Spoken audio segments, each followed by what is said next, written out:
Ça ira. Telle est la promesse d'Allah, ça ira. Si on fait les causes.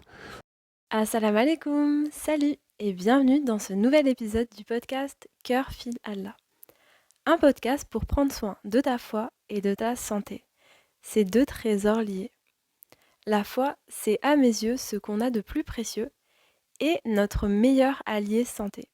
Car oui, plus on aura une foi forte et plus on s'intéressera et on suivra les préceptes divins. Donc plus on assaignira nos cœurs et nos corps, et plus on vivra une vie saine et équilibrée, ici-bas et dans l'au-delà, Inch'Allah. Je m'appelle Sophia, je suis musulmane et pharmacienne, et je te propose qu'on chemine ensemble vers ces objectifs à travers ce podcast. Rendez-vous un dimanche matin sur deux à l'heure du Fajr, Inch'Allah. Prends soin de toi et bonne écoute.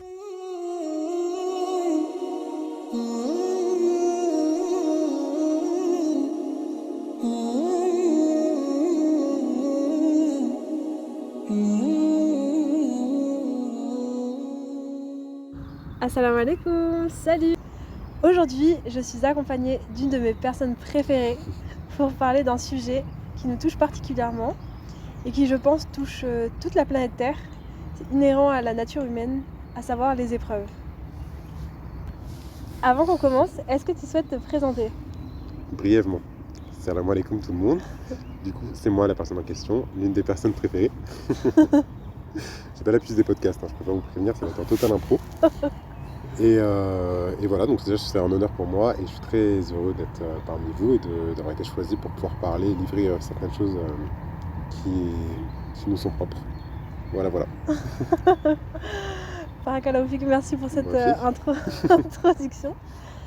Alors, les épreuves, c'est quelque chose qui nous touche et dont on a beaucoup discuté tous les deux. C'est vrai.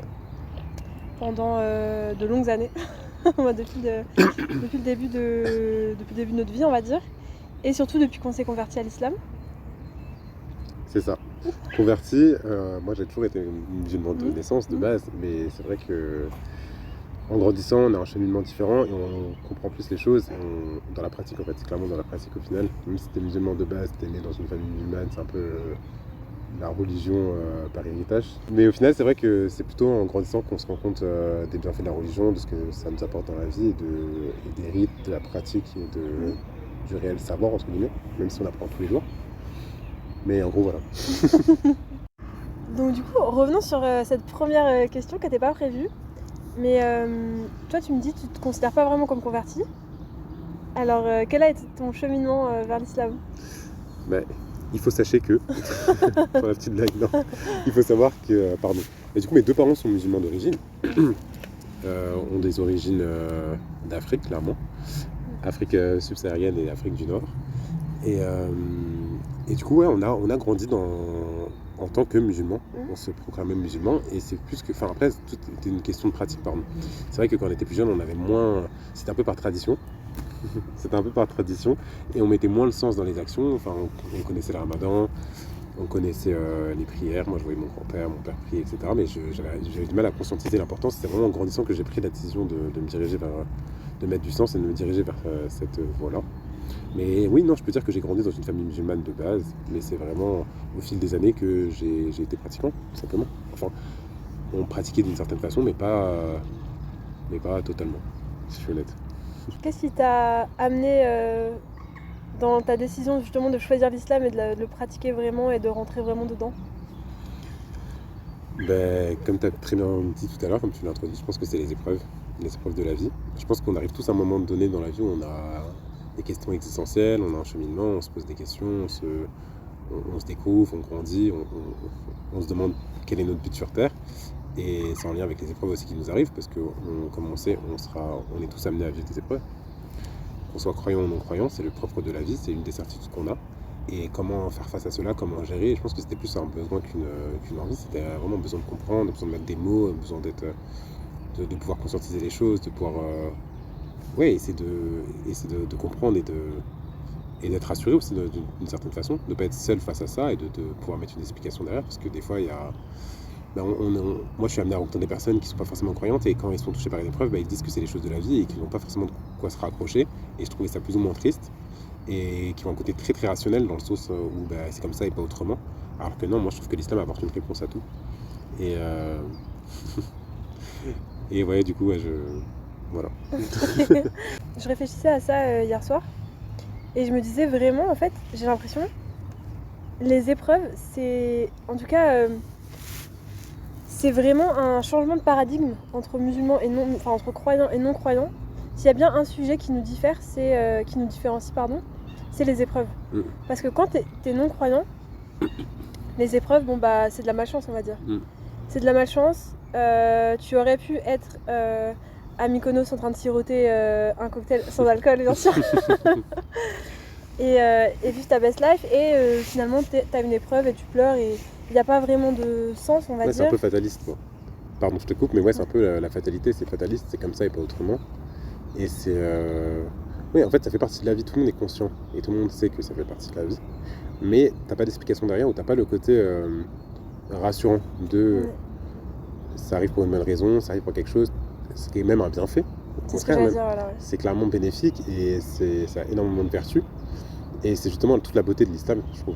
Oui, exactement. Mais là, on va arriver vraiment dans le cœur du sujet.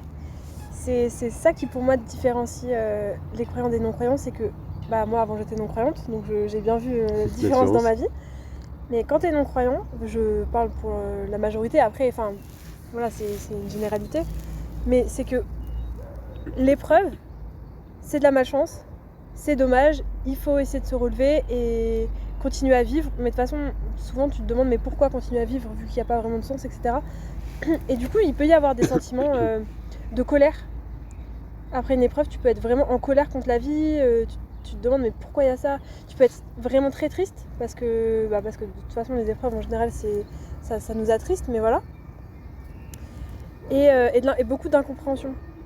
Et en fait, la beauté de l'islam, Masha'Allah, et vraiment Dieu est grand, c'est qu'à partir, de l'islam, et en tout cas de la foi, c'est qu'à partir du moment où tu crois en Dieu, tu shiftes complètement d'état d'esprit et de paradigme, et tu comprends que, comme tu l'as très bien dit, derrière chaque épreuve se trouve un bienfait. Et en fait, Dieu est grand, Dieu veut ton bien, et Dieu veut te réformer. Et du coup, les épreuves, c'est un moyen de te réformer et de te faire de toi une meilleure personne, en fait. C'est totalement ça. Et si je peux compléter, c'est que du coup, Dieu, on est les créatures d'Allah, tu vois. Donc c'est lui qui nous a créés, il nous connaît mieux que nous-mêmes. Il est plus proche de nous que notre veine jugulaire. Donc tout ça pour dire qu'il connaît sa créature et il sait qu'il nous a créés avec des faiblesses, qu'on est faible en fait, tout simplement. Et il connaît les meilleurs moyens de nous rapprocher de lui et de nous rappeler à lui. Et malheureusement, l'être humain est comme ça. Mais pour nous, on a tendance à se rapprocher d'Allah plus dans la faiblesse et dans la dureté que dans les moments d'aisance. Et ça demande un travail de longue haleine, c'est une compréhension, c'est des années et des années de maîtrise de soi, etc. Mais pour moi, je trouve que les épreuves, c'est le moyen le plus rapide de nous rapprocher d'Allah. Et quand on explore ce sujet-là, quand on met du sens, quand on travaille dessus, et ça nous apporte une autre dimension, comme tu as dit tout à l'heure, comme tu as pu le dire. Du coup, on voit les choses d'une autre façon, et c'est vrai que c'est plus facile à accepter, tout simplement. Et justement, ce que tu viens de dire, c'est-à-dire que les épreuves, c'est pour toi le moyen le plus rapide de te rapprocher d'Allah. Ça s'est tellement vérifié pour moi. En général, je demande à Dieu dans mes prières de faire de moi une bonne femme musulmane, une femme pieuse, etc. Amin, amin. Et là, voilà, une épreuve. Et finalement, en fait, j'ai jamais été autant pieuse, j'ai jamais été aussi proche de Dieu que depuis cette épreuve. Et justement, tu m'as beaucoup inspirée sur ça. Parce que j'ai suivi un peu ton cheminement, etc., ton parcours. Et que toi, c'est pareil, après certaines épreuves, etc., qu'on peut tous traverser, tu as réussi à prendre ces épreuves-là et à en faire une force, et à devenir meilleure, et à traverser cette épreuve en choisissant vraiment de te rapprocher le plus d'Allah et de lâcher un peu l'ego, de lâcher un peu tout ce qu'il fallait lâcher pour se rapprocher de Dieu. Et j'ai vu la transformation, Masha'Allah. Et franchement, ça m'a inspirée. Je me suis dit, écoute, si lui, il a réussi après cette épreuve à devenir une meilleure personne, moi aussi, il faut que j'y arrive. Et c'est vraiment ce que je me suis dit. Donc déjà, merci pour ça. Merci à Allah, mais c'est trop mignon. Merci à toi, et ça me touche beaucoup ce que tu dis. Mais avec plaisir. Non, mais c'est totalement ça. Et même pour pousser un peu plus la réflexion, c'est que des fois, bah, t'as pas forcément le choix, tu es confronté. Donc, tu te dis comment réagir. Tu as deux options. Soit tu lâches, et soit tu pars à la dérive, ou soit tu essaies de te rapprocher au maximum et essayer de mettre du sens. Et c'est surtout que moi, je suis arrivé à un stade où en fait, j'avais clairement pas le choix. Il n'y avait pas d'autre option que de se rapprocher d'Allah. Et je voulais mettre tout en œuvre pour essayer de réussir et me sentir bien. Et de nature, déjà, je suis pas forcément quelqu'un de très. Après, de par l'éducation, de par les conditions de vie, etc., qui se dirige vers les choses pas forcément illicites pour essayer de guérir mes maux. Mais voilà, après, c'est Dieu qui guide aussi. C'est Dieu qui guide. Et je trouve que c'est le meilleur moyen aussi de tout tenter. Tu te dis, ben, au moins, voilà, tu auras essayé, tu auras fait tout ce qui est en ton pouvoir pour aller mieux. Et quoi de mieux que de passer par cette voie-là, clairement. Et ce que je voulais dire aussi, c'est peut-être un peu précipiter un peu le podcast, mais comme ça, moi, je n'oublie pas. Mais aussi, c'est se fier aux histoires de nos prédécesseurs. Clairement, ce qui aide aussi au niveau des épreuves, c'est que quand tu conscientises et quand tu sais que notre prophète, l'homme le plus aimé d'Allah, a été celui qui a été le plus éprouvé, c'est que tu te dis, ah oui, en fait, au final, derrière les épreuves, c'est vraiment qu'il y a des bienfaits. Merci pour ce rappel. Et c'est vrai, j'avais lu que je pense qu'il y a de la sagesse derrière ça quand même.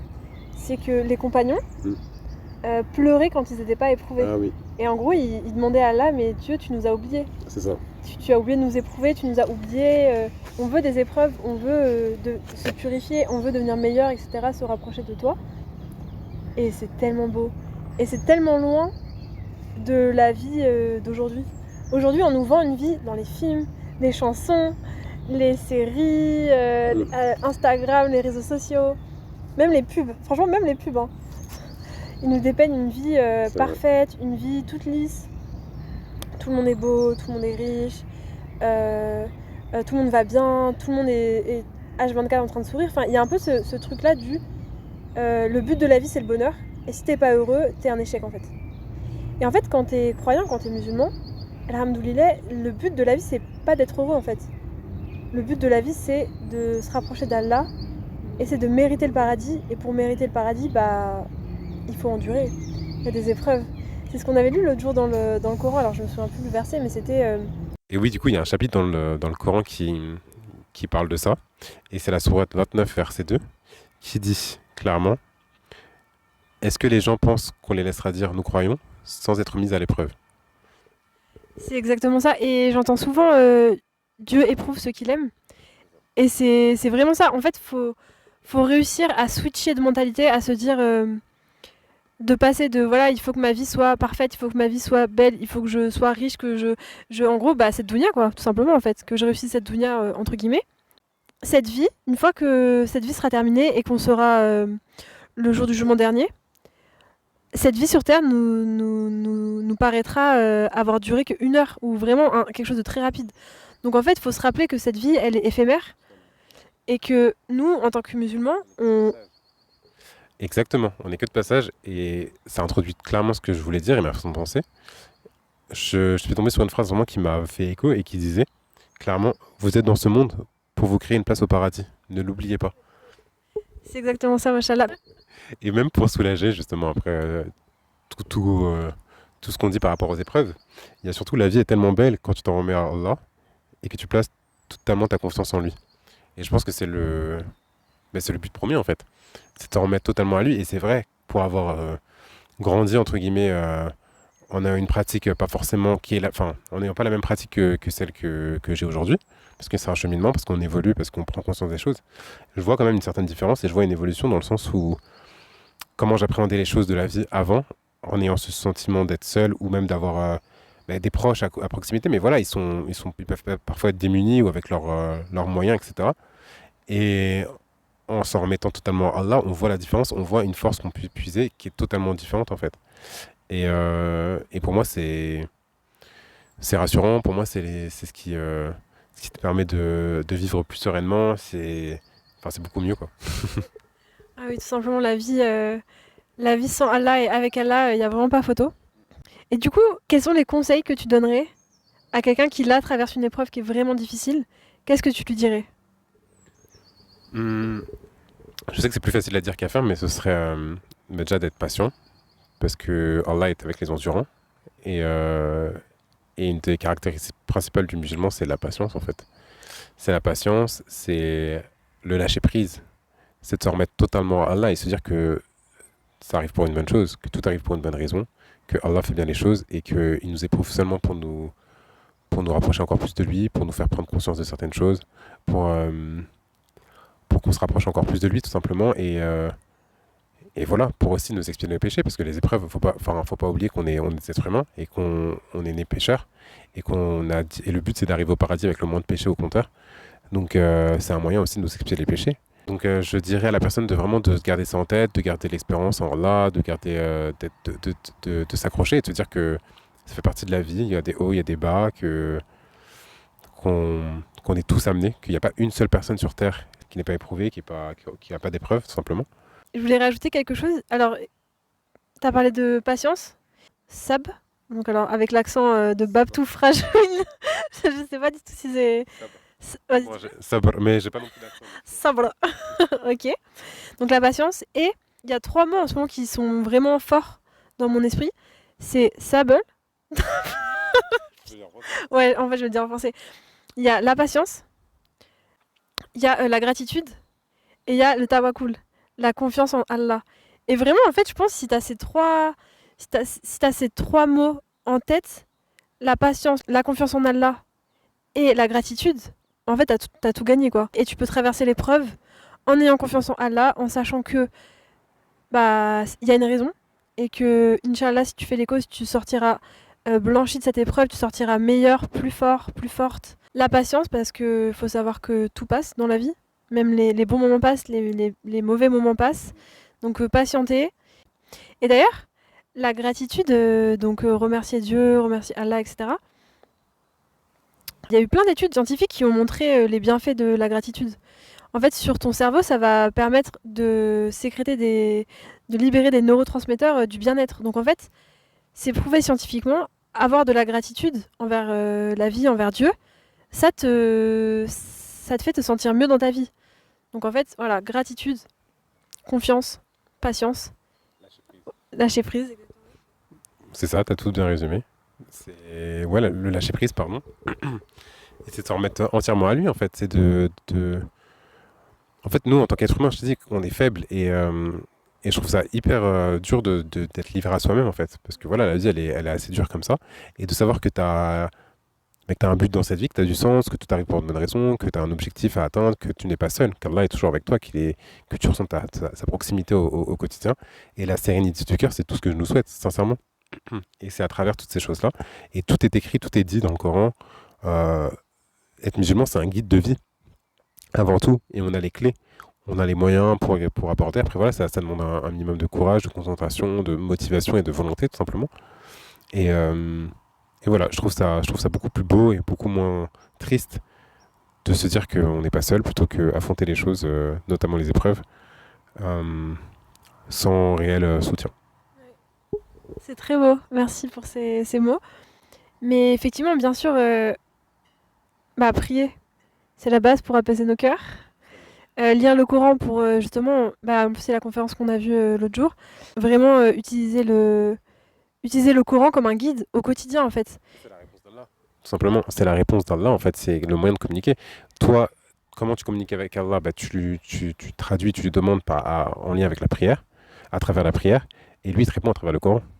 En fait, c'est clairement sa réponse. Et il nous a tout enseigné, il nous a tout donné, il nous a donné toutes les clés pour réussir cette vie-là. Après, il faut vraiment. Et celle d'après, bien évidemment, comment accéder à celle d'après? Merci beaucoup.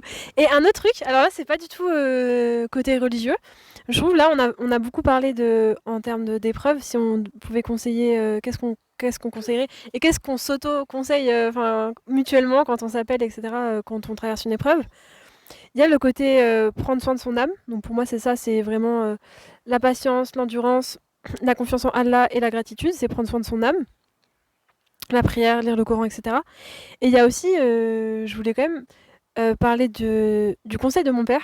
Il m'a toujours conseillé ça et je trouve que c'est quand même un bon conseil. C'est également de prendre soin de son corps. et en fait de prendre soin de son corps parce que ton esprit, il est dans ton corps et que si tu veux te sentir bien, il faut quand même que les 2 soient bien. Agir sur le corps, ça agit aussi, sur l'esprit. Donc lui, il m'a souvent conseillé de faire du sport. Toujours, de bouger, de sortir, d'aller se balader, et cetera. Et ça, c'est pareil, il y a plein d'études scientifiques qui ont montré le bienfait du sport. Pareil, ça te permet une libération, ouais, une libération de neurotransmetteurs du bien-être, dopamine, sérotonine, et cetera. Donc en fait, en faisant du sport, tu agis clairement sur ta santé mentale. Effectivement, oui, je pense que c'est pas à dissocier, en fait, ça va de pair. Et tout ce qui est licite, de toute façon, en fait, voilà, nous, on a tout ce qui est spiritualité, on a tous les. Voilà, on a un côté religieux, mais après, il y a les outils qu'on doit mettre en place dans cette dunya pour atteindre aussi l'objectif voulu. Et je fais pas de parallèle entre vraiment. Tous les moyens sont bons tant que c'est licite, entre le halal et la dunya, en fait. Voilà, on peut utiliser des moyens pour se sentir mieux, même des vitamines, même d'autres choses, mais c'est pas indépendant de avoir la conscience que c'est Allah qui donne. On peut tout faire, mais c'est lui qui décide, et voilà, et ça, on doit se retourner vers lui en premier lieu, plus après, faire les causes. Donc faire les causes, faire les actions, et voilà, les actions spirituelles et les actions mondaines, tout simplement. Ouais, c'est clair, les deux vont de pair. Et effectivement, placer Allah au centre de sa vie, c'est nécessaire. Mais effectivement, il y a des actions qui peuvent t'aider à avancer plus vite. Je pense que le sport, ça en fait partie. Et également, par exemple, bien manger. Et tu disais tout à l'heure, le savoir, c'est le pouvoir. Et franchement, c'est tellement vrai, mais aussi dans l'alimentation. C'est-à-dire qu'il y a des aliments que tu peux utiliser dans certaines situations qui vont t'aider. Par exemple, le chocolat noir ont des effets antidépresseurs. Donc ça te permet de sécréter de la sérotonine plutôt que de prendre des antidépresseurs. Ou ce de chocolat noir. Ouais, voilà. Plutôt que de prendre des antidépresseurs et d'avoir tous les effets indésirables qu'on connaît par la suite, qui peuvent être la dépendance, etc. Bon, on va pas rentrer dans le sujet aujourd'hui, mais, euh, mais voilà. Donc voilà, bien manger, bouger, faire du sport, essayer de sortir aussi dans la nature. Pareil, il y a des études qui ont montré que le bienfait des arbres, le bienfait de voir des arbres, de respirer des molécules sécrétées par les arbres, etc., sur notre bien-être. Donc franchement, voilà. Sortir, faire du sport, bien manger et prier, lire le Coran, faire les causes. Garder en tête la patience, le tawakkul, donc la confiance en, merci, la confiance en Allah et la gratitude. Et je pense qu'on est pas mal, hein. Mais c'est ça, hein, t'as plus ou moins bien résumé la situation, si je puis dire. Et oui, et genre toujours aussi important, c'est en lien aussi avec les épreuves, mais même moi j'ai un conseil que j'applique pas forcément tout le temps, mais c'est d'être indulgent avec soi-même. Être, voilà, c'est la vie, comme je l'ai pu le dire tout à l'heure, est assez dure. Les gens sont assez durs avec nous-mêmes. Le monde en général est dur. Donc, se pas rajouter une surcharge d'émotions négatives ou de prendre du recul, être indulgent avec soi-même, c'est-à-dire qu'on reste que des êtres humains, qu'on est faible de base et que voilà la bonne intention, avoir une bonne intention et c'est de se dire voilà je fais du mieux que je peux et avoir la pleine conscience et l'espoir en Allah ça ira, telle est la promesse d'Allah, ça ira si on fait les causes. Donc voilà, gardez confiance en vous, vous n'êtes pas seul et ça va aller Inch'Allah. Merci beaucoup pour ces mots. Mais t'as raison, purée. Heureusement que t'en parles. T'as vraiment raison de le souligner. D'être indulgent avec soi-même parce que la culpabilité tue. Oh, ça, c'est un sentiment. Waouh. J'entends, mais pardonner pour soi-même aussi. Le pardon c'est libérateur et le pardon c'est ce qui permet aussi d'avancer et ce qui permet de se libérer en fait de toute cette emprise, de tout ce mal-être, etc. Et il faut pardonner avant tout pour Allah, bien sûr. Et Dieu est miséricordieux et Dieu est pardonneur. Donc qui nous sommes pour pas pardonner, mais pardonner aussi pour notre propre bien-être, surtout, je pense. C'est voilà, exactement. Pour trouver la paix, je pense que c'est le but premier. C'est d'être en paix avec soi-même et avec pour être en paix avec le monde extérieur, il faut être en paix avec soi-même et voilà, même si voilà, pardonner ne veut pas dire accepter. Enfin, pardonner ne veut pas dire tout oublier. Pardonner ne veut pas dire se remettre dans la situation qui nous a causé du tort, mais pardonner, c'est se libérer du mal qui a été fait ou se pardonner à soi-même, etc. Donc, Effectivement, il faut savoir se pardonner.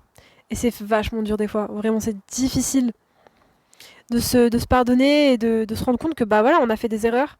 On est tous humains, on est tous faillibles, on est tous imparfaits et que Voilà, on fait tous des erreurs, il y a des moments où on va pas être au top et faut l'accepter, faut avancer, mais par contre, faut faire les causes pour devenir une meilleure personne, pour s'améliorer. Et pour moi, les causes, elles passent par se rapprocher d'Allah, tout simplement, en fait. Et moi, je remarque que souvent, quand je fais des erreurs, alors je sais pas du tout si c'est pareil pour tout le monde, tu me diras si c'est pareil pour toi, mais quand je vais faire des erreurs qui vont plus tard générer de la culpabilité, c'est dans des moments où je suis pas bien dans ma foi. Ça va être dans des moments où mes prières, je les fais vite, ça va être dans des moments où je lis pas le Coran tous les jours, où je fais pas forcément d'actes cultuels. Et en fait, je suis un peu dans on va dire, dans la frénésie de la dounia. Je suis stressée, je suis pressée, tatitata. Et là, je vais dire des choses, ou je vais faire des choses que plus tard, enfin voilà, que je vais regretter, je vais avoir de la culpabilité. Mais au final, c'est grave une épreuve, hein, la culpabilité. Hein. Franchement, c'est une épreuve, c'est dur. Mais ça te permet de faire un bilan sur toi-même. En fait, je pense qu'il faut être au juste milieu. Pardonner les gens et se pardonner soi-même. Mais par contre, s'améliorer. Vraiment avancer, toujours devenir une meilleure personne. Et Parce que c'est vrai, c'est pas facile. C'est, j'interviens sur ce que tu dis, tu as totalement raison, mais c'est surtout avoir l'intention d'eux. Et c'est-à-dire que c'est un travail de longue haleine, que c'est pas en claquement de doigts, que ça va pas comme ça, que c'est dur, qu'il faut avancer, que plus tu tombes, plus tu tombes, plus le repentir, c'est quoi? C'est tomber et se relever et faire les causes pour. Mais c'est voilà, ça vient pas en une seule fois ou c'est pas linéaire. Il y a des hauts, des bas. Et Allah est le plus miséricordieux et Allah a la porte du pardon. Enfin, c'est celui qui a les bras ouverts entre guillemets. Donc oui. Il faut être indulgent avec soi-même et il faut essayer, quitte à tomber, se relever et voilà. ouais, machallah, c'est vraiment. On a vraiment de la chance d'être musulman. C'est dans ces moments comme ça où je me dis heureusement. Vraiment heureusement. Voilà, comme je disais tout à l'heure, moi je demandais à Dieu de me faire de moi d'une femme pieuse. Et alhamdoulilah, il a répondu à ma doigt. Comment? Une épreuve, je te jure. Donc voilà, toujours garder en tête le pardon, la réforme, le repentir et avancer et toujours se rapprocher d'Allah et le garder vraiment au centre de nos vies parce que dès qu'on s'en éloigne, bah malheureusement on peut perdre pied ou alors même Dieu peut nous comment expliquer nous enjoliver nos actions à nos yeux. C'est-à-dire qu'on se rend même plus compte qu'on est dans le mal quoi. On se rend même pas compte qu'on fait du mal etc. Et, et ça c'est à éviter à tout prix. C'est tellement ça. Et je voudrais rajouter une chose.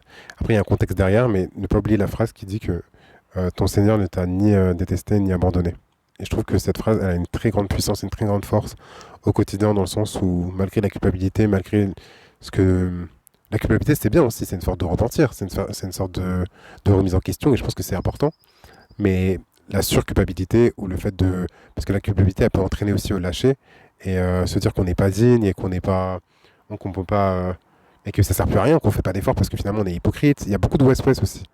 Et non, se dire qu'on est des êtres humains, connaître les conditions de l'être humain et essayer de faire du mieux et voilà, essayer d'en discuter, d'en parler à Allah, de dire que c'est notre premier confident, pardon, la première personne à qui on va se tourner, c'est lui. Et, euh, et voilà, et essayer d'être paix et amour. Exactement. Merci beaucoup pour tous ces mots. Alors, on a été en freestyle total. Hein. Là, c'était un podcast freestyle. C'est vraiment tel qu'on fait quand on s'appelle ou voilà quand on s'appelle ou qu'on se voit et qu'on a besoin de parler. Écoute, Une deuxième partie un peu plus travaillée avec des hadiths, avec plus de matière, à vous de nous dire. Mais ouais, pour l'instant, ça a été vraiment une conversation officieuse, entre guillemets. Et ouais, ce genre de conversations qui nous font du bien. Genre là, on est posé dans un parc, avant la rupture du jeûne, et voilà. C'est des thématiques qu'on a l'habitude d'aborder, des questionnements, voilà, des conversations qu'on a entre nous. Donc si on peut vous en faire part, ben, vous êtes avec nous à travers ça. j'espère que ça pourra être utile, ne serait-ce qu'à une personne, ne serait-ce qu'à nous. Hein. Franchement, ne serait-ce qu'à nous. Ça t'a fait du bien? Je vais pas vous mentir, j'étais dans un. En ce moment, je suis un peu fatigué. Ben, c'est la deuxième. Là, on entame la fin de la deuxième semaine du Ramadan. Donc, on a passé la barre des 10 jours. Alhamdulillah. Ça a été des jours assez intenses, le temps de trouver le rythme, etc. En plus, voilà, il y a pas mal de choses à faire. Enfin, moi, personnellement, j'ai essayé de me reposer, mais en même temps, j'avais pas mal de choses à faire. Et c'est vrai que là, j'ai un petit coup de mou, et en fait, d'en reparler, ça fait du bien, Et voilà, de toute façon, en plus, dans un cadre où voilà, on a la création d'Allah en face de nous, le rappel profite aux croyants, donc ça fait toujours du bien, et alhamdoulilah. Alhamdoulilah. Bah, franchement, je suis trop contente que tu me dis ça parce que c'est vraiment le but du podcast. C'est vraiment d'avoir des conversations qui font du bien. Déjà à nous, ça peut, voilà, si ça peut te faire du bien, bah, je suis trop contente. Et moi aussi, ça m'a fait du bien. Moi, ça me fait toujours du bien de parler de Dieu et le rappel profite aux croyants, comme tu dis. Et si ça peut faire du bien, ne serait-ce qu'à une personne qui écoute, bah, trop bien, quoi. Donc, alhamdoulilah. J'espère, bah, je vous souhaite tout le bonheur du monde, hein. Et que la paix soit sur vous surtout. Ouais. La paix, exactement. La paix avant l'amour. Ce sera pour un autre épisode, ça. La paix avant l'amour. On vous tease. Salam alaikum. Salam alaikum. J'espère que cet épisode t'aura été profitable, bénéfique et agréable, Inch'Allah, comme d'habitude. Prends bien soin de toi. Prends soin de tes proches également, Inch'Allah. On se retrouve dans 2 semaines, Inch'Allah, pour un nouvel épisode. D'ici là, si tu veux me contacter, tu peux me trouver sur Instagram. Je suis pas trop active, j'avais jamais eu Instagram avant de faire le podcast, donc je suis pas la meilleure en communication sur Instagram, mais je reçois les messages. Et tu peux également me laisser un commentaire sur YouTube. J'essaie de répondre à tous les commentaires et merci encore à toutes les personnes qui écoutent et qui me laissent un petit j'aime, qui me laissent un petit commentaire, ça fait hyper chaud au cœur. Et voilà, à bientôt Inch'Allah.